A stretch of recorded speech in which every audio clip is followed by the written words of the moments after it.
الحمد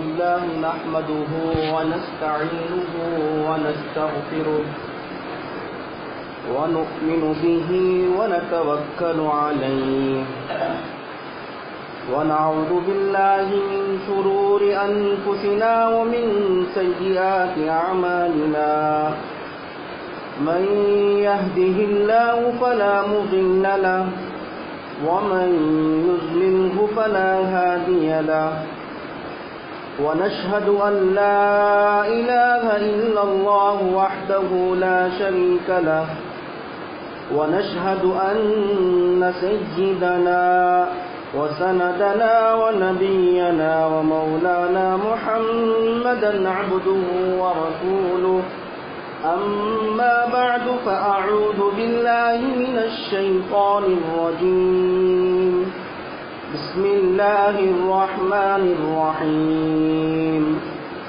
وأقيموا الصلاة وآتوا الزكاة وقال تعالى في موضع آخر والذين يكنزون الذهب والفضة ولا ينفقونها في سبيل الله فبشرهم بعذاب عليم يوم يحمى عليها في نار جهنم فتقوى بها جباههم وجنوبهم وظهورهم صدق الله العظيم. وقال النبي عليه الصلاة والسلام صدقة الفطر واجب على كل مسلم حر صاحب نصاب صاحب رزق من بر أو شعير أو كما قال عليه الصلاة والسلام رب اشرح لي صدري ويسر لي أمري واحلل عقدة من لساني يفقهوا قولي. اللهم صل على محمد في أول كلامنا اللهم صل على محمد في أوسط كلامنا اللهم صل على محمد في كل كلامنا يا رب العالمين. معزز سامعین اعظام، محترم بزرگوں، دوستوں، دینی بھائیوں، اللہ رب العزت کا اس گئے گزرے زمانے میں جبکہ ہر طرف فرعونیت اور دجالیت کا دورہ ہے، ہر طرف تباہی و بربادی عام ہو رہی ہے، ایک طرف دیکھا جائے تو آپ صلی اللہ علیہ وسلم کے تعلیمات کو پامال کیا جا رہا ہے، دین کی چیزوں سے کھلواڑ کیا جا رہا ہے، اسلام کی چیزوں سے، شریعت کی چیزوں سے لوگوں کو مذاق کرنے کی ایک عادت سی بن گئی ہے۔ دوسری طرف دیکھا جائے تو اللہ تبارک و تعالیٰ نے مجھے اور آپ کو ماہ مقدس میں داخل فرمایا۔ یہ رمضان کا مہینہ مقدس مہینہ، بابرکت مہینہ، رحمتوں والا مہینہ، سعادتوں والا مہینہ، اللہ تبارک و تعالی اس رمضان کی خاطر دنیا کے اندر جتنے بھی جنات و شیاطین قسم کے پریشان کن لوگ رہتے ہیں، جو انسان کو ہمیشہ پریشان کرتے ہیں، اللہ تبارک و تعالی جنات و شیاطین کو بھی سمندر کے نیچے ڈال دیا اور ان کے گلوں میں توق ڈال دیا، زنجیریں ڈال کر لپیٹ کر سمندروں کے نیچے پھینک دیا۔ اللہ تبارک و تعالی اس رمضان کی خاطر امت محمدیہ صلی اللہ علیہ وسلم کے افراد جو روزہ رکھا کرتے ہیں، ایمان والے مرد، ایمان والی عورتیں ہر اعتبار سے اخلاص کے دل سے، تو اللہ تبارک و تعالی ایسے شخص کے اعزاز میں، اللہ تبارک و تعالی جو لوگ روزہ رکھا کرتے ہیں، اللہ سے مانگتے ہیں، اللہ سے دعا کرتے ہیں، تو اللہ تبارک و تعالی ایسے شخص کی خاطر میں اللہ تبارک و تعالی فرشتوں کو حکم دیتے ہیں، اے فرشتوں، تم نے نہیں دیکھا میرے امتی محمدی صلی اللہ علیہ وسلم کے ماننے والے افراد آج روزہ رکھے ہیں، ان پر رمضان کا مہینہ سایہ فکن ہے، لہذا تم جنت کے اندر اونٹ کی دھواں دو، جنت کے اندر خوشبو دی جاتی ہے۔ سارے فرشتے حیران و پریشان ہو جاتے ہیں، سارے فرشتے پوچھتے ہیں، اے اللہ، سال کے 11 مہینے اس طرح نہیں ہوا، کبھی آپ نے اون کی دھواں نہیں دی، خوشبو نہیں دیا، یہ کیسا ماحول ہے، یہ عجیب ماحول ہے، ہر طرف خوشیوں کا ایک ماحول سا پیدا ہوا ہے۔ تو اللہ تبارک و تعالیٰ فرشتوں سے عرض کرتے ہیں، میرے آخری نبی محمد مصطفیٰ عربی صلی اللہ علیہ وسلم کی آخری امت پر ایک ایسا مہینہ آیا ہے جو سال کے مہینوں سے بڑھ کر رحمتوں والا مہینہ، برکتوں والا مہینہ، سعادتوں والا مہینہ ہے۔ اس مہینے کے خاطر امت محمدیہ صلی اللہ علیہ وسلم کے اعزاز کی خاطر میں نے جنت کو اس قدر آراستہ و پیراستہ کیا۔ یہ تمہیدی کلمات تھی دوستوں۔ میں نے آپ حضرات کے سامنے کلام اللہ شریف کی 2 آیتوں کا ٹکڑا تلاوت فرمایا۔ اس میں سے پہلی آیت کا ترجمہ ہے، نماز قائم کرو اور زکوٰۃ ادا کرو، اور دوسری آیت کا ٹکڑا ہے، وہ لوگ جو سونا چاندی جما کر رکھتے ہیں اور اللہ کی راہ میں خرچ نہیں کرتے، بس اے محمد صلی اللہ علیہ وسلم، آپ ایسے لوگوں کو دردناک عذاب کی بشارت دیجئے، دردناک عذاب کی خوشخبری دیجئے۔ اور ایک حدیث شریف پڑھا میں نے، آپ صلی اللہ علیہ وسلم صدقہ فطر اپنی امت پر واجب ٹھہراتے ہوئے یہ کہا کہ ہر مسلمان آزاد بالغ اپنی جانب سے صدقہ فطر ادا کرے۔ حضرات، عبادت 2 قسم کی ہے، ایک کا تعلق بدن سے ہے اور دوسرے کا تعلق مان سے ہے۔ جس کا تعلق بدن سے ہے اس کو عبادت بدنیہ بھی کہا جاتا ہے، اور جس کا تعلق مال سے ہے اس کو عبادت مالی اور عبادت مالیہ بھی کہا جاتا ہے۔ عبادت مالیہ کا بنیادی رکن زکوٰۃ ہے۔ زکوٰۃ ہر صاحب نصاب شخص پر فرض ہے۔ اب صاحب نصاب کسے کہتے ہیں؟ صاحب نصاب شریعت کی نظر میں ایسا آدمی ہے جس کے پاس 7.5 تولہ سونا اور 52.5 تولہ چاندی، آج کل کے تول کے حساب سے 1 کلو 700 گرام سونا، 86.5 گرام چاندی اور 1 کلو 750 گرام چاندی، ایسے ہی کچھ ہے، میں بھول رہا ہوں، میں انشاءاللہ نماز کے بعد اگر کوئی ساتھی پوچھنا چاہے تو تفصیل سے بتاؤں گا۔ اس طرح سے ہے، اسے شریعت کی نظر میں صاحب نصاب کہا جاتا ہے۔ صاحب نصاب پر ضروری ہے کہ اس کا جتنا بھی مال ہے اس کو روپیے کی آمدنی ہو، پیسے کے ذرائع ہو، یا اپنا کاروبار کرتا ہو، بزنس کرتا ہو، کہیں سے اسے روپیے پیسے آتے ہیں، یہ ایسا مال ہے جو ہمیشہ اسے نفع دیتا ہے، اور یہ سب ضرورت سے زائد ہو اور اس پر 1 سال گزر گیا ہو۔ 1 سال کا گزرنا ضروری ہے۔ زکوٰۃ ادا کرنے کے لیے آپ جس مال سے زکوٰۃ ادا کر رہے ہیں اس کے لیے ضروری ہے کہ اس پر 1 سال کا گزرنا ضروری ہے، اور یہ سب اپنی ضروریات سے زائد ہو۔ تو ایسے شخص پر ضروری ہے کہ اپنا جتنا بھی مال ہے اس کا حساب کر کے ہر 100 کا 40واں حصہ یعنی 100 روپیے میں سے 2.5 روپیہ زکوٰۃ نکالے، اور زکوٰۃ نکال کر جو مستحق بندے ہیں، جو غریب حضرات ہیں، جو غریب قسم کا طبقہ ہے، یتیم ہے، بیوہ ہے، ان کو پہنچائے، یا نہیں تو مدارس کو پہنچائے، یہ آپ کے زکوٰۃ نکالنے کا صحیح طریقہ ادا ہو جائے گا۔ لہذا دوستوں، رمضان کا مہینہ مومنوں کے حق میں یہ نیکیوں کا مہینہ ہے۔ ہر اعتبار سے ایمان والا بھائی اس مہینے میں نیکیاں کماتا ہے۔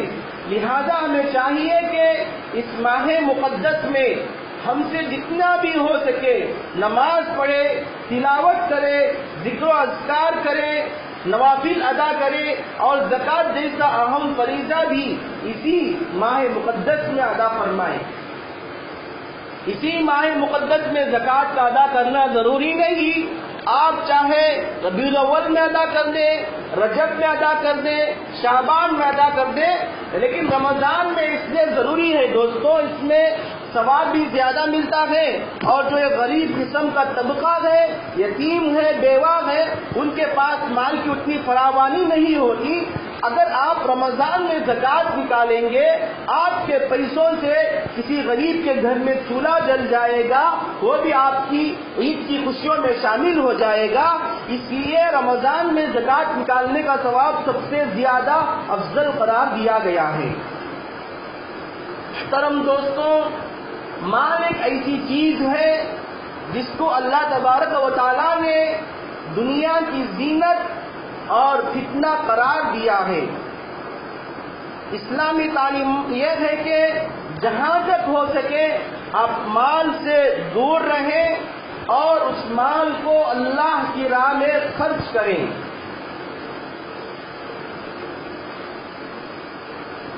اللہ کی راہ میں خرچ کرنے کی مثال ایسی ہے دوستوں، اللہ تبارک و تعالیٰ نے قرآن مجید کے 3 پارے میں ارشاد فرمایا، مثل الذين ينفقون اموالهم في سبيل الله كمثل حبة انبتت 7 سنابل في كل سنبلة 100 حبة والله يضاعف لمن يشاء والله واسع عليم۔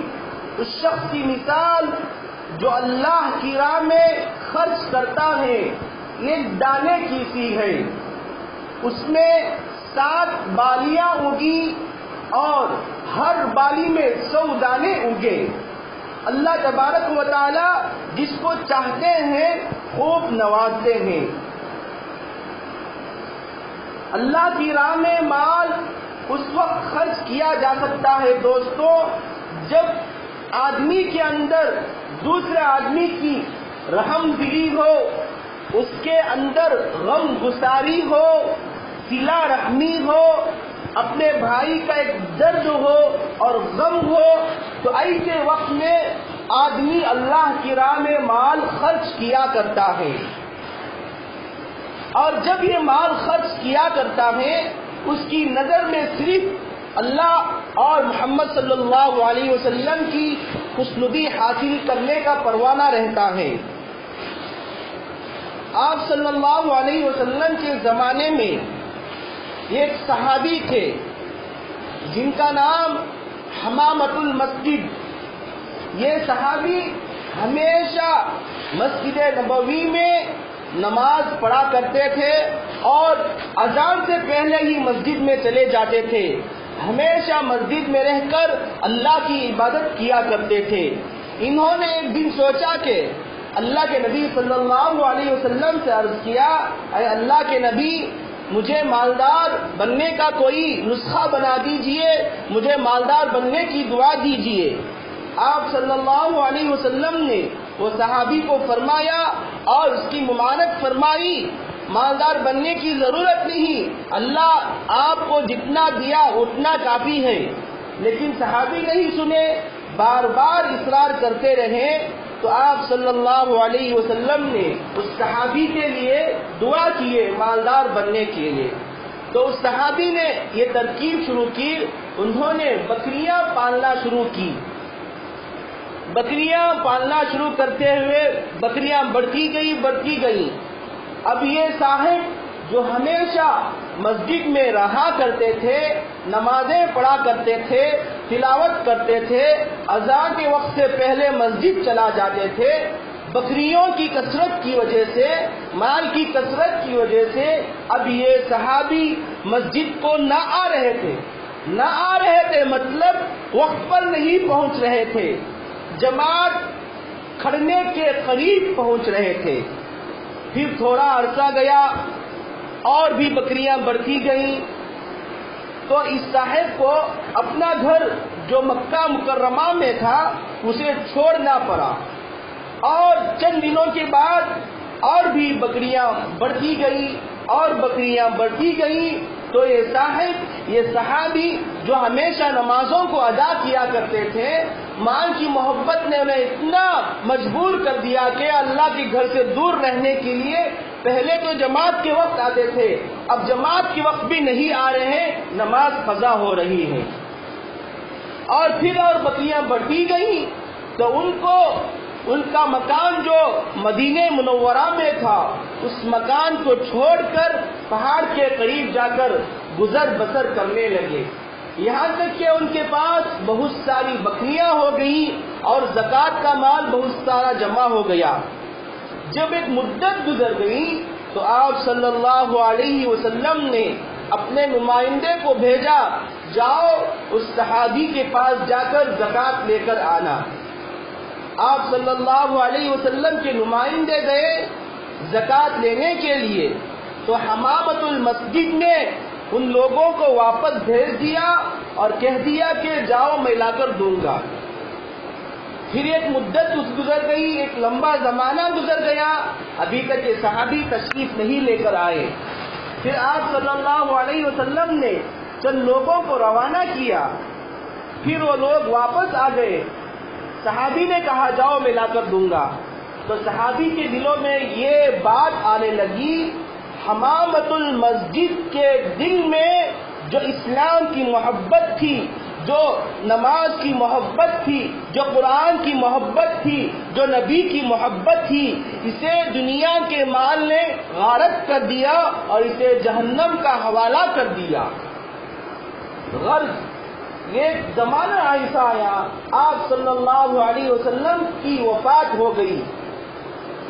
جب حضرت ابو بکر صدیق رضی اللہ عنہ کی دور خلافت آئی تو وہ صحابی تھوڑا سا مال لے کر بادل ناخواستہ بوجھ سمجھتے ہوئے، بڑا بیزار محسوس کرتے ہوئے تھوڑا سا زکوٰۃ کا مال لے کر آئے، پورا مال لے کر نہیں آئے، بالکل تھوڑا سا مال لے کر حضرت ابو بکر صدیق رضی اللہ عنہ کے دور خلافت میں حاضر ہوئے۔ حضرت ابو بکر صدیق رضی اللہ عنہ نے ان کے مال کو دیکھا اور کہا آپ کا اتنا مال نہیں ہو سکتا، آپ زکوٰۃ میں اور بھی زیادہ مال لے کر آ سکتے ہیں، آپ کی زکوٰۃ میں قبول نہیں کروں گا، جاؤ آپ کا جتنا مال ہے پورا مال حساب کر کے، ذرے ذرے کا حساب کر کے آپ زکوٰۃ لے کر آؤ، تب میں جا کر آپ کے مال کو بیت المال میں جمع کروں گا، ورنہ آپ کی کوئی زکوٰۃ کی ضرورت نہیں۔ یہ سننا تھا، وہ صحابی دوستوں پھر واپس چلے گئے۔ پھر جب حضرت عمر فاروق رضی اللہ عنہ کی دور خلافت آئی، پھر یہ آدمی اپنے آپ کو بڑا بیزار محسوس کرتا ہوا، کم دلی کا شکار ہوتے ہوئے زکوٰۃ کا مال لے کر آیا، وہ بھی بالکل تھوڑا سا۔ حضرت عمر نے دیکھا اور کہا وہ مال جس کو حضور مدنی صلی اللہ علیہ وسلم قبول نہیں فرمائے اور صدیق اکبر ابو بکر صدیق رضی اللہ عنہ قبول نہیں فرمائے، میں کیسا قبول کروں گا؟ جاؤ آپ کے زکوٰۃ کا جتنا مال ہے پورے مال کا حساب کر کے، پائی پائی کا حساب کر کے اگر آپ اپنے زکات کا مال لے کر آئیں گے تو میں آپ کی زکات کو قبول کروں گا۔ اگر آپ اس میں زکات ادا کرنے کے سلسلے میں ذرہ برابر بھی کمی مال لے کر آئیں گے، کمی بیشی کریں گے، آپ کی زکات قبول نہیں کروں گا۔ حضرت عمر نے بھی اس کو دھتکار دیا۔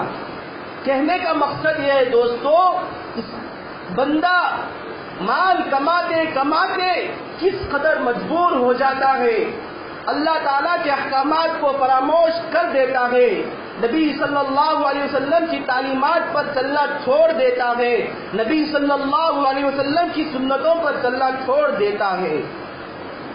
پھر جب یہ صحابی کا آخری وقت تھا، قسم پرسی کا عالم تھا، نزا کی حالت میں تھے، آپ صلی اللہ علیہ وسلم نے لوگوں کو یہ بشارت دی تھی کہ حمامت المسجد کو مان لے، کس قدر جہنم کے گڑھے میں ڈھکیل دیا۔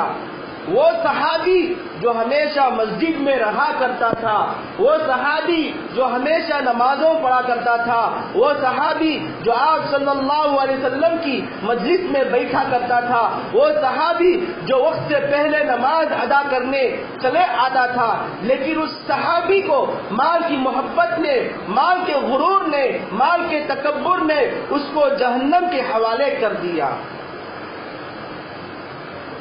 غرض دوستو، آدمی جب بھی مال کماتا ہے اپنے خالق و مالک کو نہیں بھولنا چاہیے۔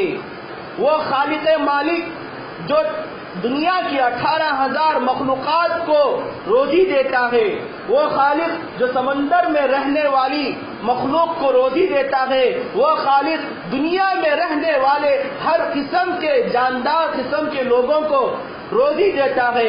ایسے عظیم الشان ہستی کو ہم بھول جاتے ہیں دوستو۔ آپ مال کماؤ، اللہ تعالیٰ کے جو حکم ہیں، جو اوامر ہیں، جو نواہی ہیں، اس پر عمل کریں۔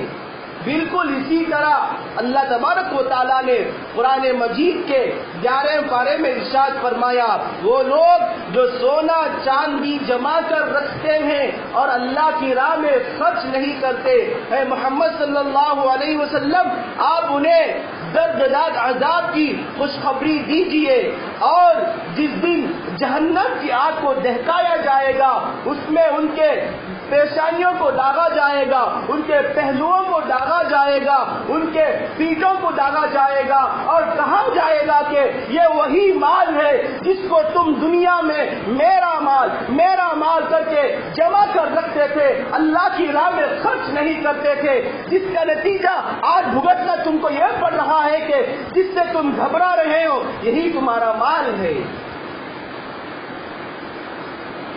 قرآن مجید کے 16ویں پارے میں حضرت موسیٰ علیہ السلام کا ایک قصہ وارد ہے۔ حضرت موسیٰ علیہ السلام کے ہاتھ میں ایک عصا تھا۔ اللہ نے عرض کیا، اے موسیٰ آپ کے ہاتھ میں کیا ہے؟ حضرت موسیٰ نے عرض کیا، اے اللہ کے نبی یہ ایک عصا ہے، میں اس کے ذریعے آرام کرتا ہوں، پتیاں جھاڑتا ہوں، بکریوں کو ہانکتا ہوں۔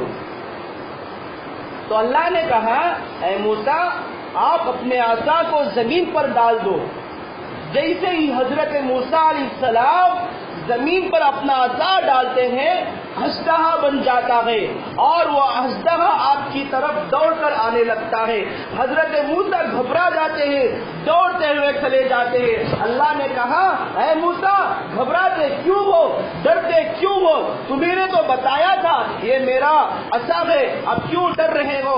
بالکل اسی طرح دوستو کل قیامت کے روز وہ لوگ جو دنیا میں سونا چاندی کو جمع کر رکھتے تھے، اللہ کی راہ میں خرچ نہیں کرتے تھے، ان کے سونے اور چاندی کو سانپ کی شکل میں بنا کر ان کے گلوں میں ڈال دیا جائے گا۔ یہ شخص گھبرائے گا، یہ کیسی مصیبت ہے؟ تو کہا جائے گا یہ وہی مال ہے جس کو تو مزے سے جمع کر رکھتا تھا، اور کہا جائے گا اپنے مال کا جمع کرنے کا مزہ چکھ، یہ تیرا مزہ ہے۔ اس وقت آہ و پکار کرنے سے کچھ نہیں ہوگا دوستو۔ اس لیے دوستو ابھی ہمارے پاس وقت ہے، ہم میں سے جو بھی لوگ صاحب نصاب ہیں اپنے مال کی زکوٰۃ ادا کرے، اور زکوٰۃ ادا کرنے سے دوستو اللہ تبارک و تعالی گھر کے اندر جتنے بھی پریشانیاں ہیں ان پریشانیوں کو دور کر دیتے ہیں۔ پریشانیاں اگر آپ زکوٰۃ ادا نہیں کریں گے آپ کو در در پر قسم قسم کی پریشانیوں کا سامنا کرنا ہوگا۔ گھر میں اچھے رہیں گے لیکن معمولی سی چوٹ لگی گی، یا آپ روڈ پر جا رہے ہوں گے معمولی سی چوٹ لگے گی، آپ ڈاکٹر کے پاس جائیں گے، حالانکہ ڈاکٹر کو اتنے پیسے دینے کی ضرورت نہیں ہے، لیکن جب آپ نے زکوٰۃ جیسے اہم فریضے سے اپنے آپ کو روک لیا، وہ اللہ جو آپ کو مال دینے پر قادر ہے وہ اللہ آپ سے مال چھیننا بھی جانتا ہے۔ معمولی سے معمولی بہانے پر اللہ آپ سے پیسے وصول کر لیتا ہے۔ گاڑی چلاتے ہوئے جا رہے ہیں، ٹریفک پولیس آ گیا، اسے پیسے دینے کی ضرورت نہیں، لیکن ایسے حالات پیدا کر دیں گے اللہ تعالیٰ دوستو، آپ ان حالات کا سامنا نہیں کر سکتے، آپ مجبور ہو جائیں گے زندگی سے۔ اس لیے دوستو زکوٰۃ ادا کرو۔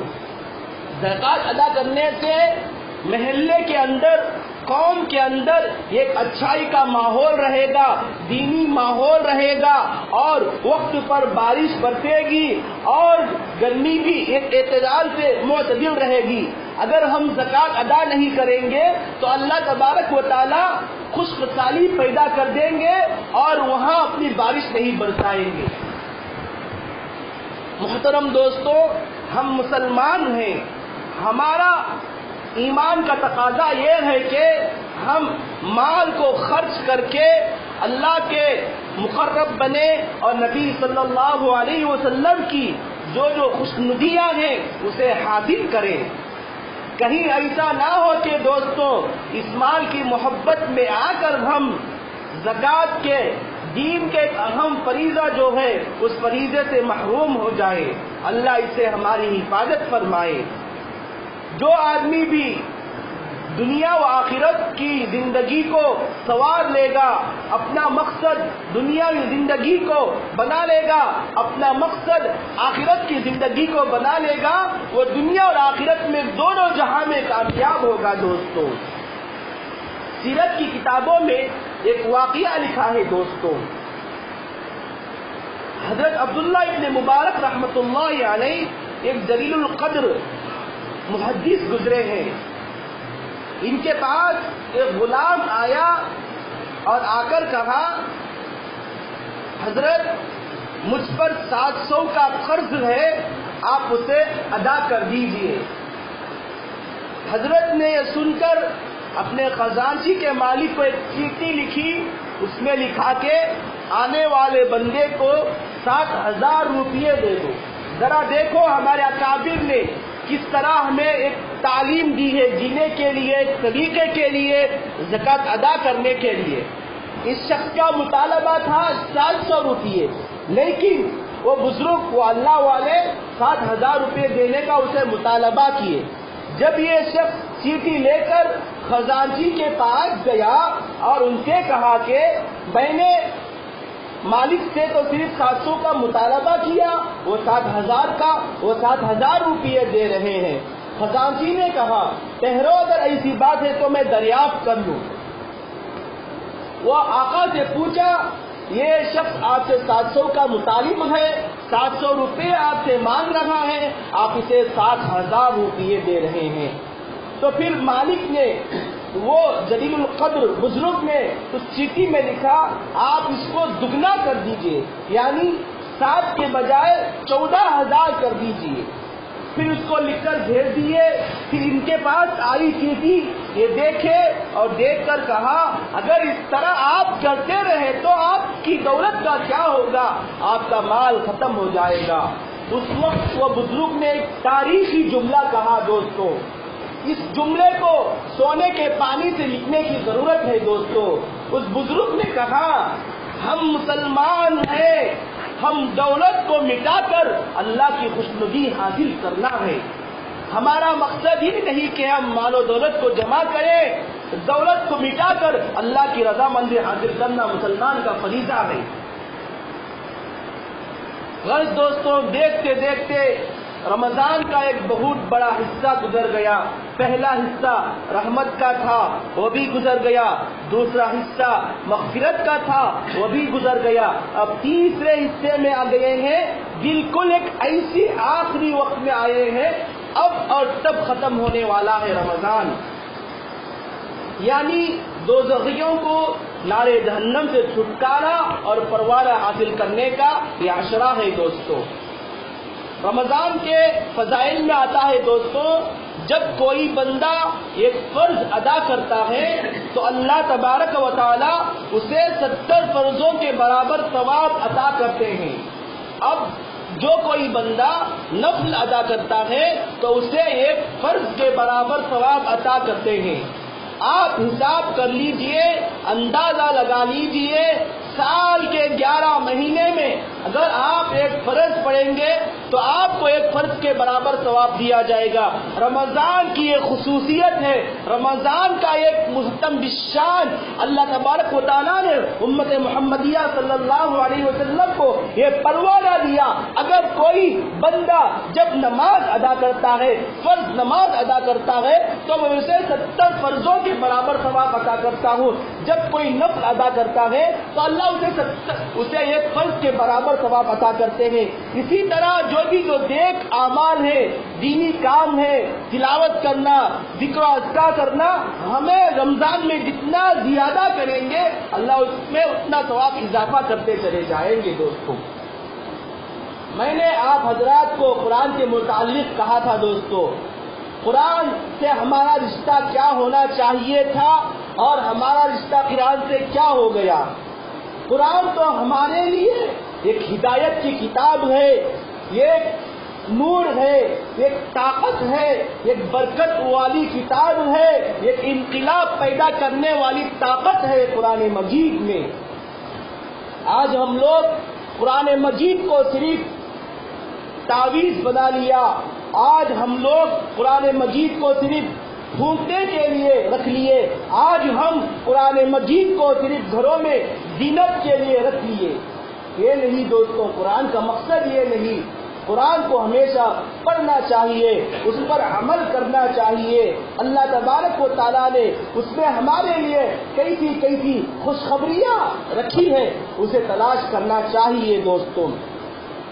میں نے کہا تھا دوستوں شروع رمضان سے ہی، اگر آپ حضرات قرآن پڑھنا چاہتے ہیں، قرآن پڑھنا جانتے، میں بار بار اس لیے کہہ رہا ہوں دوستوں، آج ہمارے بہت سارے احباب ایسے بھی ہیں، وہ کہتے ہیں کہ ہمیں قرآن شریف پڑھنا نہیں آتا، ہمیں قرآن شریف پڑھنا نہیں آتا، ہمیں کیا کریں؟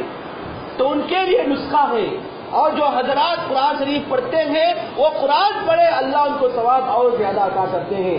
جو حضرات ایسے ہیں جو قرآن پڑھنا نہیں جانتے، اسلام میں کسی کو مایوس ہونے کی ضرورت نہیں، اللہ کسی کو ضائع نہیں کرتا ہے دوستوں۔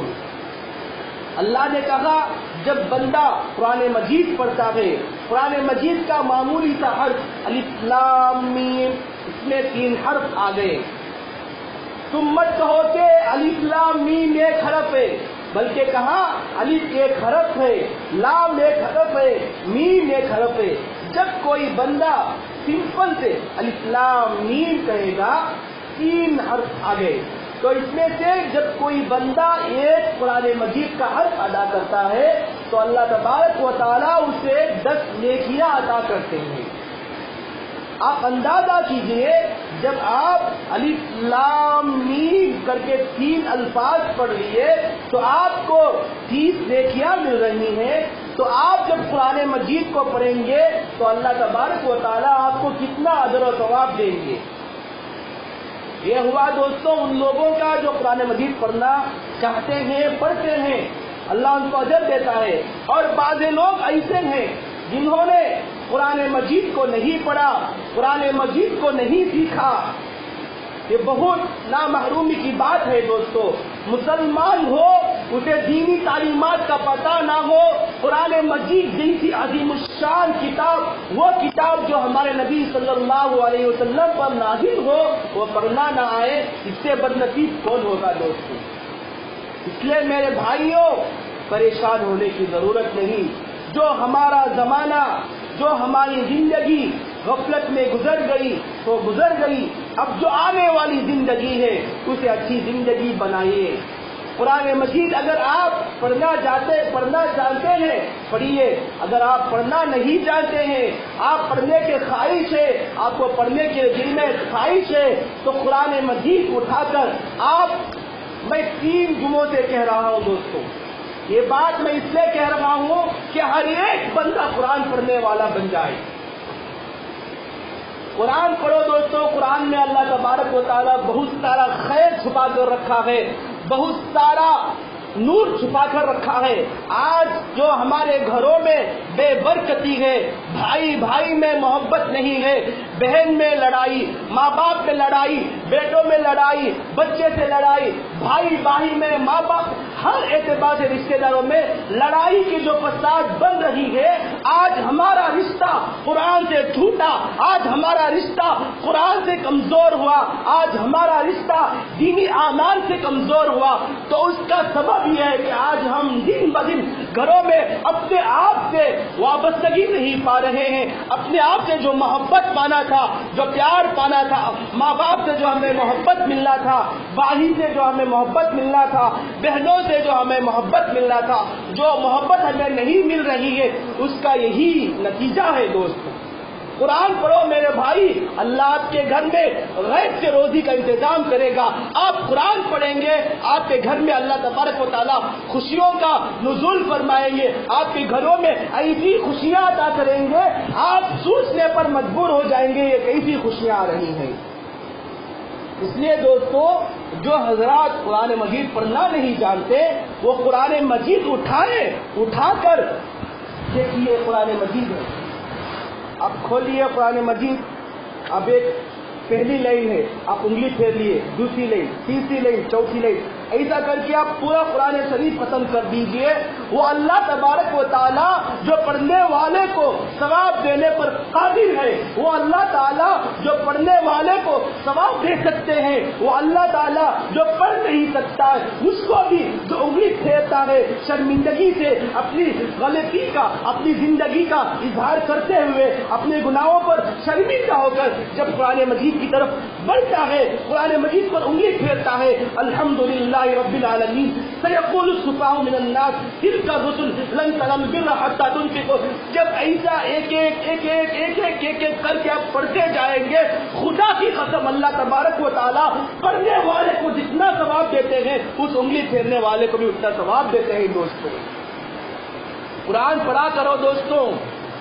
اگر آپ قرآن پڑھنا نہیں جانتے ہیں، جو کوئی قرآن پڑھنے والے ہیں، جو قرآن پڑھنا جانتے ہیں، ان کے پاس جا کر قرآن پڑھنا سیکھیں، ان سے جا کر دینی بات معلوم کیجئے، مسئلے مسائل معلوم کرنے میں ذرا بھی جھجک محسوس مت کیجئے۔ جو مسئلہ آپ کو سمجھ میں نہیں آ رہا ہے، جو جاننے والے ہیں ان سے پوچھ لیجئے۔ فضائل میں آتا ہے دوستوں، ایک مسئلہ پوچھ لینا تقریباً 70 نفل نکات نماز سے بھی افضل ہے۔ ایک بندہ ایسا ہے، اس کو وضو کے سلسلے میں ایک مسئلہ معلوم نہیں، پہلے کلی کرنا ہے یا ناک میں پانی ڈالنا ہے، یہ پہلے ناک میں پانی ڈال لیتا ہے، بعد میں مسح کر لیتا ہے، اسے الجھن ہو رہی ہے میں مسح کس طرح کروں، پہلے ناک میں پانی ڈالوں یا ہاتھ دھوں یا کلی کروں۔ جب یہ مسئلہ معلوم کر لیتا ہے تو اللہ تبارک و تعالیٰ اسے 70 رکعت نفل نماز پڑھنے سے جتنا ثواب عطا کرتے ہیں اتنا ثواب دیتے ہیں۔ اور ایک بندہ ایسا ہے ہمیشہ نفل میں عبادت گزار رہا ہے، نماز پڑھ رہا ہے، 70 نفل نمازیں پڑھ رہا ہے، اور ایک بندہ ایسا ہے جو اسے مسئلہ معلوم نہیں، مسئلے کی دریافت کر لیا تو اللہ تبارک و تعالیٰ اس سے زیادہ جو مسئلہ پوچھنے والا ہے، نفل جو پڑھنے والا ہے، اسے ثواب عطا کر کے جو مسئلہ پوچھنے والا ہے اسے ثواب عطا زیادہ کرتے ہیں۔ اب یہ جو زمانہ ہے دوستو ہمارا، نہ ہم نے تہجد پڑھنے کی ضرورت ہے، نہ ہمیں زیادہ لمبی نمازیں پڑھنے کی ضرورت ہے۔ اب جو یہ زمانہ ہے ایک معمولی سا زمانہ ہے دوستو، اسلام کے جو اہم بنیادی رکن ہے، نماز پڑھنا ہے، تلاوت کرنا ہے، سچ بولنا ہے، یہ اگر ہم اپنی زندگی میں لا لیں گے تو ہماری زندگی اللہ تبارک و تعالیٰ کے پاس ایک اچھی خوشگوار گزار بن جائے گی، اور ہمارا نامہ اعمال اللہ کے پاس اچھا سے اچھا بن کر چلا جائے گا۔ دوستو زندگی میں کبھی جھوٹ مت نہیں بولنا چاہیے، چاہے جس قسم کی پریشانی آ جائے میرے بھائی، ہرگز جھوٹ نہیں بولنا۔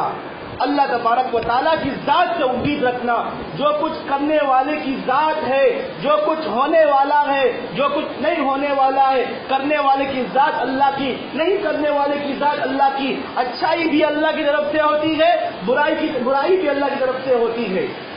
ہر اعتبار سے اللہ کی ذات سے ہونے کا یقین پیدا کریں، اللہ ہی سے ہوتا ہے دوستو، اللہ کے علاوہ کچھ بھی نہیں ہوتا، جو کچھ ہوتا ہے سب اللہ کی ذات سے ہوتا ہے، نہ کسی اور کے پاس سے ہوتا ہے، نہ کسی اور دیتا ہے، کوئی نہیں دیتا آپ کو، اللہ ہی دیتا ہے۔ اللہ کے دربار میں آئے، آپ کی جو بھی ضرورت ہے، جو بھی پریشانیاں ہیں، جتنی بھی ضرورتیں ہیں، دنیاوی تعلق سے، گھر کے تعلق سے، اپنے بیوی بچوں کے تعلق سے، آپ کے عدالت کے چکروں کے تعلق سے، جو بھی مسائل پیش آ رہے ہیں، جو بھی آپ کی ضرورت ہے، وہ اللہ کے دربار میں آ کر 2 رکعت نماز پڑھ کے گرم آنسو بہاؤ تو اللہ تبارک و تعالیٰ آپ کی لاج رکھتے ہوئے آپ کے سارے گناہوں کو معاف کر دے گا۔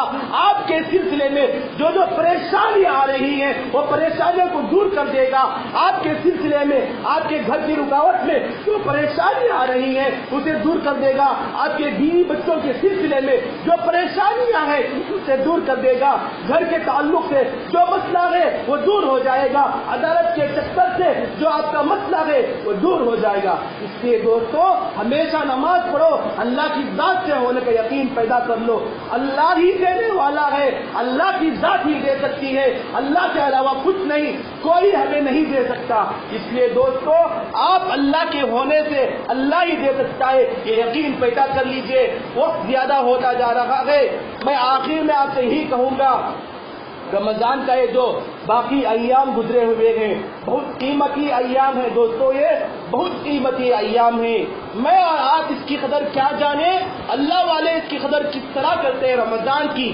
جس طرح آج ہم لوگ سونا چاندی کو اور جو اہم قسم کا مال ہے ہم اس کو جتنی حفاظت سے، جتنا چھپا کر، جتنا حفاظت سے رکھتے ہیں، اللہ تعالیٰ کے کچھ بندے، کچھ دیوانے ایسے ہیں رمضان کے ایک لمحے کو، ایک سیکنڈ کو بھی اس میں ضائع کرنے نہیں دیتے، اس کو کام میں لاتے ہیں، اس کو تلاوت میں لاتے ہیں، نوافل میں لاتے ہیں، ذکر و اذکار میں لاتے ہیں۔ کہنے کا مقصد ہے دوستو ہمارے سامنے رمضان کے گنے چنے جو ایام باقی رہ گئے ہیں اس میں زیادہ سے زیادہ ہم تلاوت کریں، نماز پڑھیں، تلاوت کریں اور زکوٰۃ ادا کریں۔ اور آخر کا ایک مسئلہ ہے دوستو، صدقات 3 قسم کے ہیں۔ ایک زکوٰۃ، وہ تو اس کی تفصیل آپ کے سامنے آ گئی۔ ایک صدقہ فطر ہے جو ہر مسلمان آزاد بالغ پر فرض ہے۔ صاحب صدقہ فطر کا مطلب یہ ہوتا ہے اگر آپ صدقہ فطر نکال دیں گے تو آپ کے آنے والے جو 360 دن ہیں، اگر آپ رمضان کے حساب سے حساب لگا لیں، سال میں 360 دن ہوتے ہیں، جی 360 دن ہوتے ہیں، تو آپ اگر صدقہ فطر ادا کر دیں گے تو یہ آپ کی زندگی کا کفارہ بن جائے گا کہ آپ کی زندگی میں ہمیشہ خوشیاں ہی آئے گی۔ تو اس لیے دوستو ہر آدمی جہاں تک ہو سکے صدقہ فطر ادا کرنے کی کوشش کرے۔ صدقہ فطر یہ عید کی نماز سے پہلے ادا کرے، اس لیے ادا کریں دوستو جو غریب بھائی ہیں، جو غریب قسم کا طبقہ ہے، ان کے گھروں میں عید کی خوشیاں شامل ہو جائیں۔ ان کے گھروں میں کوئی نہیں رہتا ہے دوستو، اس لیے اسلام ایک ہمیں ایسی تعلیم دیتا ہے اگر آپ خوشی سے رہتے ہیں، آپ کی خوشیوں میں دوسروں کو بھی شامل کریں، اسلام ہمیں یہی تعلیم دیتا ہے۔ اس لیے صدقہ فطر آپ کے